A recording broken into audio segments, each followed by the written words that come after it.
So the governor is blasting Major League Baseball's decision to strip Georgia of this year's All-Star game. Joining us now exclusively on Channel 2 to talk about that decision, Governor Kemp, thank you for being with us.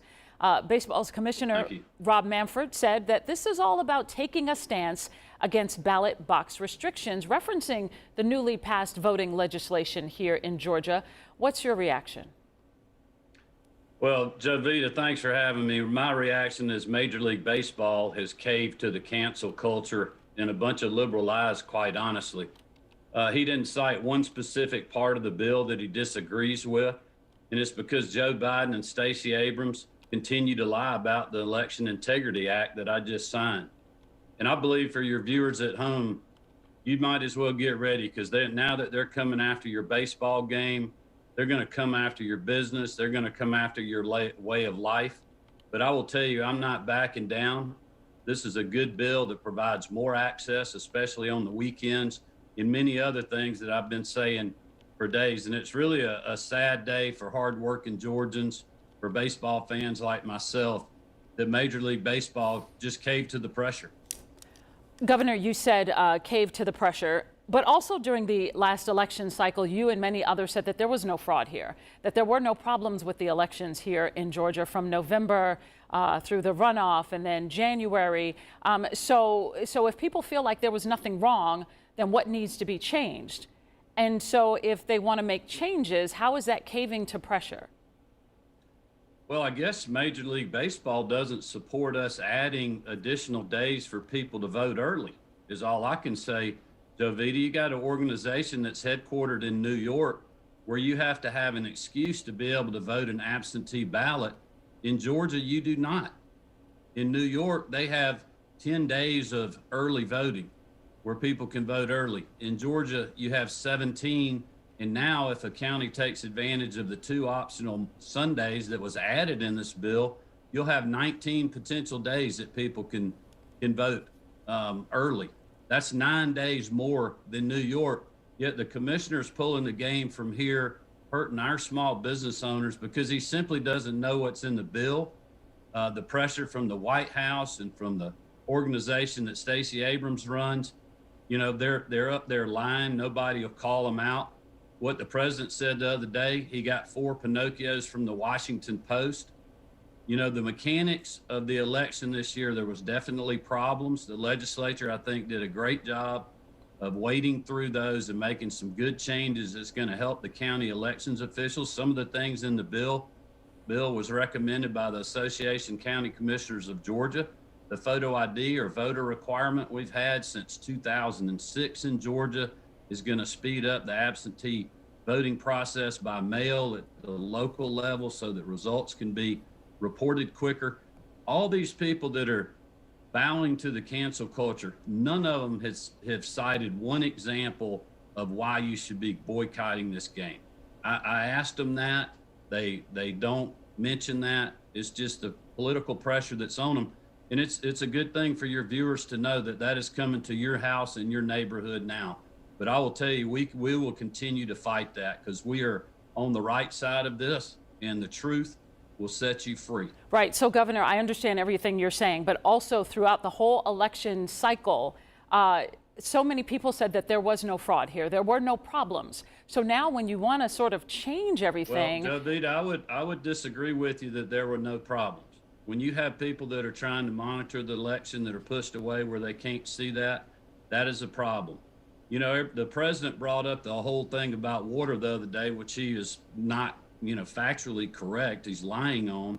But the question is, why were people standing in line so long that they would need food or water?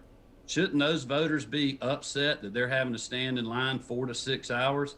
With the General Assembly, and I was, in this bill, we fixed that by mandating more equipment at the precincts. And if people have to wait over an hour, it forces the county elections office the next election to do something about that so people aren't out there long enough that need to do that. I mean, it's ridiculous for people to be standing in line for 6 hours. That doesn't happen all over the state.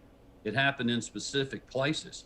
When counties are starting and stopping the counting of the vote, it brings doubt and confusion to the voter. And I'm not saying fraud. I'm just saying confidence in the process. Right. And that's something else that the legislature dealt with this in this bill. Right. Certainly, Governor, we've seen people stand in line for hours for elections before. Absolutely. And there were no drastic changes made after that. It was like, okay, well, that's how Election Day went. And so we're going to move on to the next Election Day. But I think so many people. I would disagree with you on that, Jovita. I know when I was Secretary of State, when counties would have long lines, their election boards would meet and make sure that that didn't happen again, or take instances where that's taken care of. And now the legislature's gotten so tired of these perennial counties where these issues don't happen, they did something about it this year. It has nothing to do, there's people that, I'm sure think there was fraud in the election, and other people that think it was just fine. And you can be wherever you are on that, but it still doesn't change the facts of this bill, makes the mechanics of the election better. It provides more access for weekend voting, and it's doing a lot of things that we've been doing in Georgia for a long time to make it easy to vote and hard to cheat. Governor, what would you say to those critics of these changes who say the changes are only being made because the people didn't get the results that they wanted? Some people did not get the results they wanted, so now they want to change all the rules of the game. And I'm sure you've heard that criticism here in the last few weeks. Oh yeah, absolutely. But I would ask them, what are the specific things that they don't like about the bill? And I've been answering those kind of questions and talking to people ever since I finished signing it. And the legislature did that for 4 or 5 months when they were debating the bill. But I'll also tell you, the people that voted for this bill, they were duly elected on November 3rd as well. The Republican majority won and kept strong majorities in the General Assembly, in the Senate and the House. And, they felt like this was important to do. And again, there's provisions in this bill, Jovita, that the Democrats weighed in on. County elections officials were asking the legislature to do.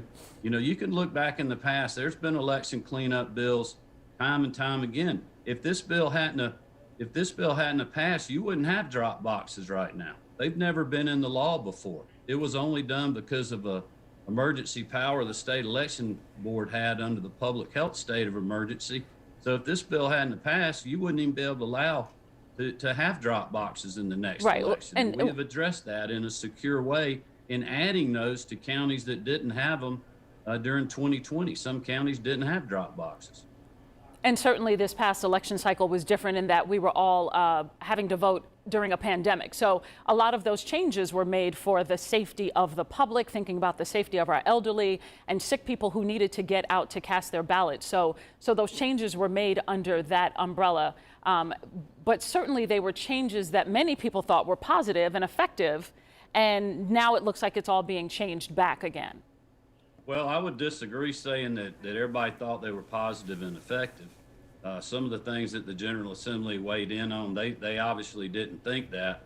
I know there's a lot of people that didn't think it was proper for ballot drop boxes to be out there. They were supposed to be secured or either having a camera on them, and you go back after the fact and there were no cameras on them. They weren't secured at certain times of the day and weren't monitored, which is concerning for a lot of people, quite honestly. And that was something that was addressed. Didn't take them away, just securing the ballot drop boxes, which I think most people think is a smart thing to do. Okay, and those comments came from, there were county elections offices who said that their ballot drop boxes were secured and that there were cameras on them. And then, of course, the Secretary of State's office also co-signed that to say that that was in place. And so I think many voters expected that that was the case and it was happening. Governor, go ahead. I'm pretty sure that there's been people that have asked for those tapes to see those cameras, and they were not available because the cameras weren't working or they were never put on the drop boxes in the first place. But, that's certainly something that we could document, if we need to. All right. Governor Kemp, thank you so much for your time. We've run out of time here, but thank you, as always, for joining us to talk about these issues. Thank you, Jovita. Happy Easter. You too.